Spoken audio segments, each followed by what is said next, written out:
আমি যদি এই বিষয়গুলো সম্পর্কে 2 বছর আগে জানতাম তাহলে হয়তো আমার 13টা পাঞ্জাবির টাকা কমপ্লিটলি ওয়েস্ট হতো না। আজকে আমি কথা বলবো আমার পার্সোনাল অপিনিয়ন কিভাবে করে আপনি এই ঈদে আপনার জীবনের সেরা পাঞ্জাবিটি কিনতে পারবেন। নাম্বার 1, ফ্যাব্রিক্সের মান এবং কমফোর্ট। ঈদের পাঞ্জাবির জন্য হাই কোয়ালিটি ফ্যাব্রিক্স যেমন সুতি, কটন, লিনেন, ব্যাম্বু সিল্ক বা সিল্ক বেছে নিন। আমার এই পাঞ্জাবিটা ব্যাম্বু সিল্কের। এগুলো পরতে আরামদায়ক এবং গরমে সুবিধাজনক। ফ্যাব্রিক যেন খুব হালকা না হয় আবার খুব বেশি ভারীও না হয় সেটা অবশ্যই মাথায় রাখবেন। বডি টাইপ অনুযায়ী পারফেক্ট ফিটের পাঞ্জাবি খুবই গুরুত্বপূর্ণ।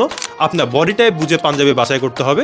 যেমন আপনার বডির যদি স্লিম ফিট হয় তাহলে আপনার জন্য টেইলার্ড পাঞ্জাবি সবচেয়ে বেটার হবে, অর্থাৎ আপনি কাপড় কিনে আপনি পাঞ্জাবি বানিয়ে নেন, এটা আপনার জন্য বেস্ট হবে যাতে এটা আপনার বডিতে লাইটলি ফিট থাকে। মিডিয়াম বডি টাইপ যদি হয় আপনার আমার মতো সেমি টেইলার্ড পাঞ্জাবি আপনার জন্য খুবই মানানসই হবে। এখন আপনার বডি যদি হয় হেভি বিল্ড বা বাল্কি বিল্ড তাহলে লুজ ফিট বা স্ট্রেট কাট পাঞ্জাবিগুলো বেছে নিন যা আপনার বডিকে স্লিম দেখাতে এবং সিমেট্রিক্যাল দেখাতে সাহায্য করবে।